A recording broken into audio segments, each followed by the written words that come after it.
Okay, you mad modelers of the world. Last night, I laid up my second rim for my Demoiselle. This is the fixture I made. Now I'm going to pull it off here. You pull this key piece out. That springs in. You pull that out. This drops away. You squeeze this. And voila. You have a rim. Now this needs to be trimmed, of course. But I have something that I've been working on that you'll like. Here we have an almost completed wheel. What I need to do is just paint the rim and the spokes. Now, I started with a little jig.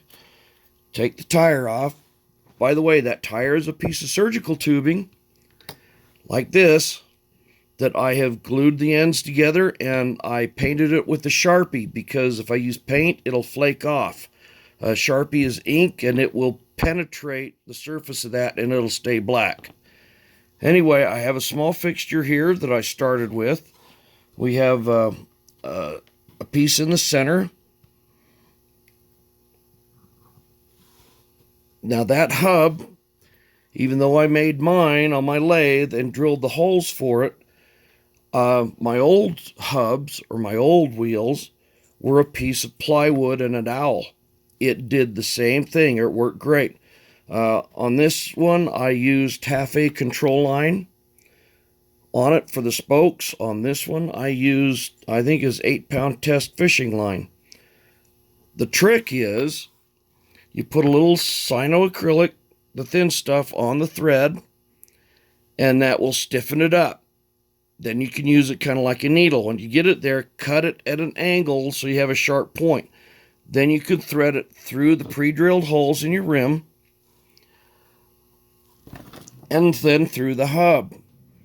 Now, what works great on this is that you use one piece of thread to start here, go up here through the hub, over here, and then it crosses over to the other side and then goes over like this. So you get 4 spokes that are opposed to each other, and then you move over to the next one, and you go this way and back and this way through the hub and back, and then you move over to the next one. And by the time you're done, you shall have one thread that goes through the entire rim and the hub.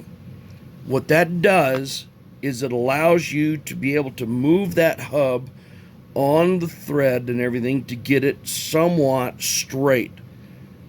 I only use the fixture to start it somewhere in the middle. When I'm done, I will spin it, and I'll watch it, and I'll move it a little. And when I'm happy with the way it looks, a little bit of cyanoacrylic on the rim or on the hub locks the spokes in place. And you could even take a pair of surgical clamps, and you could pull on these to tighten up some of these spokes if they get loose, because you got to do both sides to make sure that they're even. Yeah, this isn't perfect. I wouldn't put this on a Procter Enterprise Jenny or something like that, but for my little Demoiselle, it ought to work really well. Again, the surgical tubing just slides over.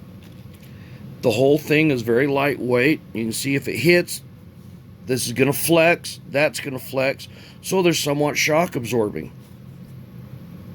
Anyway, I wouldn't take this over 60 miles an hour. I don't think it's balanced for it. Ha ha. Catch you guys later.